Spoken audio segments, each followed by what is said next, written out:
24/4/2020 એના પેપરનું સોલ્યુશન. ખાલી જગ્યા નંબર 1, 0 થી 2π sin 2θ upon a minus b cos θ અને d θ. અપર લિમિટ લોઅર લિમિટનો સરવાળો જ્યારે પણ પાઈનો ગુણક હોય ત્યારે આ રીત આવશે. રકમ બરાબર i ધારી લીધા. અપર લિમિટ લોઅર લિમિટનો સરવાળો પાઈ, ત્યાંથી રકમમાં જ્યાં પણ થીટા દેખાય થીટા ત્યાં 2π માઇનસ 2, અહીંયા 2θ હતા તેથી લખાય 2π માઇનસ 2θ. અહીંયા થીટા છે તો લખાય 2π માઇનસ θ. 2π એ વિધેય બદલાય નહીં. સાઇન 2θ, 2π માઇનસ ચોથું ચરણ, ચોથામાં સાઇન ઋણ. 2π માઇનસ વિધેય બદલાય નહીં. કોસ θ, ચોથામાં કોસ ધન. મેન રકમ ફરી બની ગઈ, એના બરાબર i લખાય. -12 ગયો એટલે -i પેલી બાદ જાય +i. 2i બરાબર 0 તો i બરાબર 0. ખાલી જગ્યા નંબર 4, x અક્ષનું સમીકરણ શોધો. તેના માટે x અક્ષ એક રેખા કહેવાય, તેથી એના સમીકરણ માટે તેના પરનું બિંદુ અને તેની દિશા જોઈશે. તો x અક્ષ પરનું બિંદુ હંમેશા ઉગમ બિંદુ 0 0 0, x અક્ષની દિશા 1 0 0. કાર્તેજીય સમીકરણ x minus y minus z minus ઉપર રેખા પરનું બિંદુ મુકાય 0 0 0 અને નીચે દિશા 1 0 0. તેથી આ તમને રેખાનું સદિશ સમીકરણ મળી ગયું. અહીં છેદમાં 0 આવશે. x/1 y/0 z/0. ખાલી જગ્યા નંબર 7, 3 અસમતોલ પાસાને ઉછાળતા ત્રણેય પાસા પર સમાન અંક મળે તેની સંભાવના શોધો. તો 3 સમતોલ પાસાને ઉછાળતા મળતો નિદર્શાવકાશ u 1 2 3 4 5 6 ક્રોસ 1 થી 6 ક્રોસ 1 થી 6. તેથી n બરાબર થશે 6 × 6 × 6 216.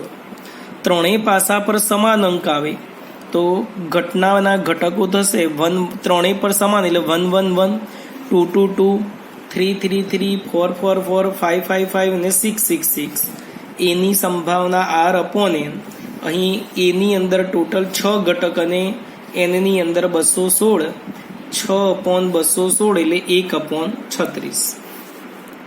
દાખલા નંબર 10, રેખાનું કાર્તેજીય સમીકરણ આપેલું છે અને સદિશ સમીકરણ શોધો. x અને y વાળું પદ બરાબરમાં છે, પણ z વાળું પદ અલ્પ વિરામ કરીને આપ્યું છે, તો તેને બરાબરમાં લખવા શું કરશો? તો -1 પેલી બાદ જાય +1 એટલે z+1.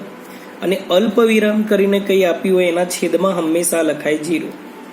અંશમાં x y અને z નો સહગુણક +1 જોઈએ, તેથી આ y વાળા પદને 2 વડે ભાગતા. તેથી અહીંયા y 5/2 અને 3/2. તેથી રેખા પરનું બિંદુ થશે 2 5/2 -1. દિશા થશે 2 -3/2 0. આપણે એનું સદિશ સમીકરણ શોધવું છે. તો સદિશ સમીકરણનું સૂત્ર r બાર બરાબર a bar plus kl bar. a bar એટલે રેખા પરનું બિંદુ 2 5/2 -1.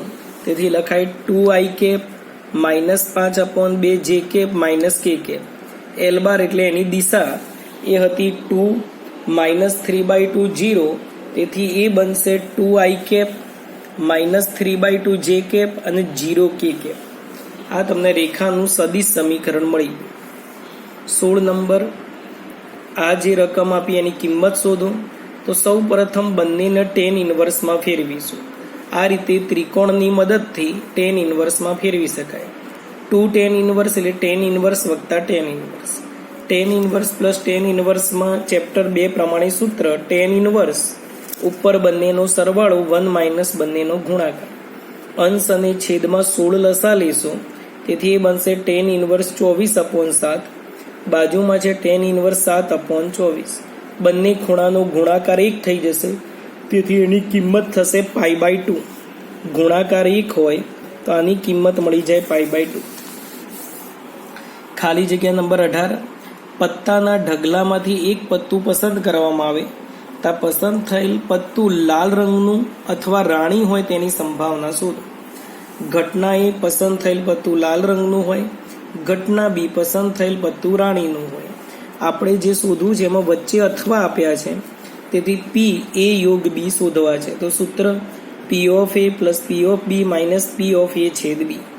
પી ઓફ એ એટલે પત્તું લાલ રંગનું હોય, કોઈ પણ ઘટનાની સંભાવના એટલે આર અપોન એન, ટોટલ પત્તા 52 હોય અને લાલ રંગના 26. પી ઓફ બી પત્તું રાણીનું હોય, તો ટોટલ પત્તા 52 અને રાણી અંદર 4 હોય. એ છેદ બી એટલે લાલ રંગની રાણી હોય, તો ટોટલ પત્તા 52 અને લાલ રંગની રાણી 2 હોય. 52 લસાલો એટલે 28/52, છેદ ઉડાડો એટલે એની સંભાવના મળી જશે 7/13. 19 નંબર y બરાબર sin ઇનવર્સ 1 માઇનસ એક્સ વર્ગ અપોન 1 પ્લસ એક્સ વર્ગ ડીવાય બાય ડીએક્સ શોધો. આનું વિકલન કરવા માટે ચેપ્ટર 2 પ્રમાણે આનું વિસ્તરણ કરીશું. તો ત્રિકોણમિતિનું સૂત્ર બનાવવા માટે x બરાબર tan થીટા ધારો. ધારેલી કિંમત અંદર x ની જગ્યાએ મૂકી દઈશું, તો 1 minus tan square upon 1 plus tan square. ત્રિકોણમિતિનું સૂત્ર બનશે cos 2 થીટા. પરંતુ 12 સાઇન ઇનવર્સ છે તો અંદર સાઇનમાં ફેરવવા પડશે, તો cos 2 થીટાની જગ્યાએ લખાય sin π/2 plus or minus 2 theta. Sine inverse sine cancel, વધશે π/2 માઇનસ 2 થીટા. થીટાની જગ્યાએ x બરાબર tan ધાર્યા હતા, તેથી થીટાની જગ્યાએ tan ઇનવર્સ x. વિકલન કરો, y નું વિકલન dy બાય dx, અચળનું વિકલન 0 પ્લસ ઓર માઇનસ 2 એમના એમ. tan ઇનવર્સનું વિકલન 1/1 પ્લસ એક્સ વર્ગ, તેથી અંશમાં વધશે plus or minus 2 upon 1 plus x વર્ગ. દાખલા નંબર 20. બે બિંદુ આપેલા છે, આ દિક ગુણોત્તર વાળી રેખાઓ વચ્ચેનો ખૂણો શોધો. તો કોઈ પણ બે રેખા વચ્ચેનો ખૂણો શોધવાનું સૂત્ર cos થીટા બરાબર l બાર ડોટ m બાર અપોન મોડ l બાર મોડ m બાર. પ્રથમ સદિશને l બાર કહી દો, બીજાને m બાર. સૂત્રની અંદર કિંમત મૂકી વિસ્તરણ કરશો, તેમાં વધ્યા -1/2. કોસની કિંમત -1/2 120 આગળ, તેથી ખૂણો તમને મળી ગયો. 25 નંબર e√x dx બરાબર ખાલી જગ્યા. e ની ઘાતમાં જે પણ કંઈ પદ હોય એના બરાબર t ધારી લો. √x બરાબર t. ટોપીનું વિકલન 1/2 ટોપી, t નું dt બાય dx. dx આ બાજુ અને 2√x આ બાજુ. √x ની જગ્યાએ લખાય t. ધારેલી કિંમત અંદર મૂકી દો, તો e⁻t અને dx ની જગ્યાએ 2t dt. 2 અચળ 12.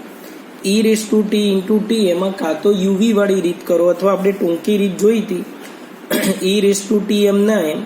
t ની જગ્યાએ લખાય t-1 પ્લસ 1, તો સરવાળામાં વિકલન બની ગયું. t-1 નું વિકલન 1, તો આખા પદનું સંકલન થશે e⁻t અને જેનું વિકલન સરવાળામાં બન્યું હોય એ t-1. t ની ધારેલી કિંમત પાછી મૂકી દો. ખાલી જગ્યા નંબર 26.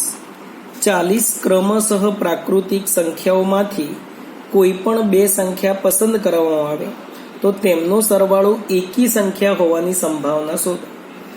40 ક્રમશઃ સંખ્યા 1 2 3 4 ડેશ ડેશ 40, એમાંથી બે સંખ્યા પસંદ કરવી છે, તેથી n બરાબર 40c2. હવે r કેટલા થશે? તો એવી બે સંખ્યા પસંદ કરો કે જેમનો સરવાળો એકી સંખ્યા થવી જોઈએ. તેમ બે સંખ્યાનો સરવાળો એકી સંખ્યા થવા માટે એક સંખ્યા એકી હોવી જોઈએ અને એક સંખ્યા બેકી હોવી જોઈએ. તો 1 થી 40માં 20 એકી સંખ્યા હોય ને 20 બેકી.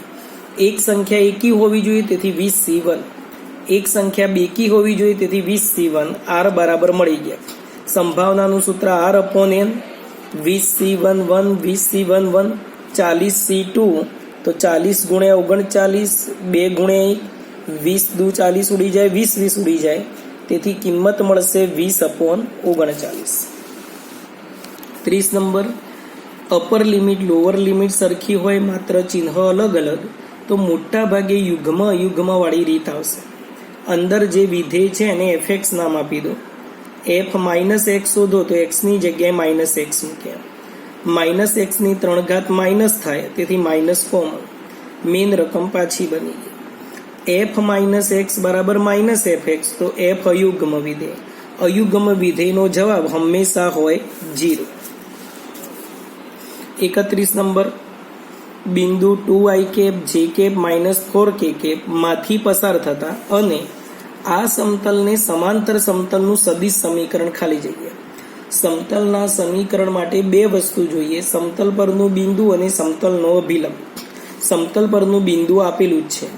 અભિલંબ શોધવા માટે આ જે સમતલ આપ્યું છે આપેલ માંગેલ સમતલને સમાંતર છે, તો બે સમતલ સમાંતર હોવાથી બંનેનો અભિલંબ સમાન બને. આનો અભિલંબ 4 -12 -3, તો માંગેલ સમતલનો અભિલંબ પણ 4 -2 -3. સમતલનું સમીકરણ r bar dot n bar a bar dot n bar. r bar એમના એમ, n bar 4i cap -12j cap -3k cap, a bar એટલે સમતલ પરનું બિંદુ 2 1 -4, n બાર એટલે સમતલનો અભિલંબ. અહીં ડોટ પ્રોડક્ટ કરો તેની કિંમત મળશે 8. એટલે આ તમને સમતલનું સદિશ સમીકરણ મળી. ખાલી જગ્યા નંબર 33. છેદમાં જે x વાળા પદ આપ્યા છે બંનેમાં ઉપર x વર્ગ છે. જો છેદમાં બધા જ પદો x વર્ગ વાળા હોય, ટૂંકમાં રકમમાં ઉપર નીચે બધે x વર્ગ હોય, તો નીચેના બંને કૌંસ ઉપર સેટ કરો. તો 1 ની જગ્યાએ x વર્ગ પ્લસ a વર્ગ માઇનસ x વર્ગ માઇનસ x વર્ગ પ્લસ b વર્ગ, બાદ બાકી કરો તો x વર્ગ ઉડી જશે, વધશે a વર્ગ માઇનસ b વર્ગ, પણ અંશમાં તો 1 છે એટલે અહીંયા 1 કરવા માટે a વર્ગ માઇનસ b વર્ગ વડે ભાગો. બંનેને છેદ અલગ આપી દો. છેદમાં x વર્ગ ઉપર 1, 6 સૂત્રમાંથી એક સૂત્ર બની જશે. અહીં tan ઇનવર્સનું સૂત્ર 1/a એટલે 1/b, tan inverse x upon b. અહીં 1/a tan inverse x upon a. 37 number, x upon x - 2 x - 1 એનું સંકલન કરો. અહીં એક મોટી રીત પણ કરી શકાય, મોસ્ટ ટાઈમ્પી રીત, abc વાળી રીત. કૌંસમાં 1 કે 2 ઘાત હોય તો abc વાળી રીત કરી શકાય. પણ જો MCQ માટે નાની રીત કરવી હોય તો ઉપર નીચે x ની ઘાત સમાન, તો આ બંને કૌંસ ઉપર સેટ કરો. x ની જગ્યાએ x - 1 x - 2 આપણે અચળ ઉડાડવા છે, તેથી અચળ સરખા કરવા માટે આગળ 2 વડે ગુણે. હવે કૌંસ છોડો તો અચળ -2 અને આ +2 ઉડી જશે. 2x માંથી x જાય x એટલે સેટ થઈ ગયું. બંનેને છેદ અલગ અલગ આપી દો, ઇન્ટિગ્રેશન અલગ. છેદનું વિકલન અંશમાં લોગ મોડ છે, 2 ઘાતમાં જાય, બંનેમાં લોગના સહગુણક સરખા, ભેગા કરો એટલે ભાગાકાર, બાદ બાકી છે એટલે આ તમને એનું સંકલન મળી. 38 નંબર, એક ગોળાકારનો ઘનફળનો દર આપી દીધો, ત્રિજ્યા આપી, તેની ત્રિજ્યાના વધવાનો દર શોધો. તો ગોળાના ઘનફળનું સૂત્ર 4/3 πr3, t પ્રત્યે વિકલન કર્યું, dv/dt, 4/3 પાઈ અચળ, r³ નું વિકલન 3r², r અશુદ્ધ dr/dt, 3 કેન્સલ, r ની જગ્યાએ 15, 15 નો વર્ગ 225, 225 ગુણ્યા 4 900, પાઈ પેલી બાદ છેદમાં જાય, 900 900 કેન્સલ, 1/પાઈ જવાબ. 40 નંબર, આખું સ્વાધ્યાય 5.5 આપણે આ રીતે ગણ્યું હતું. y બરાબર tan x raised to cot x. આધારમાં પણ x વાળું પદ, ઘાતમાં પણ x વાળું પદ, તેથી ઘાતમાંથી x નીચે ઉતારવા માટે બંને બાજુ લોગ લઈશું.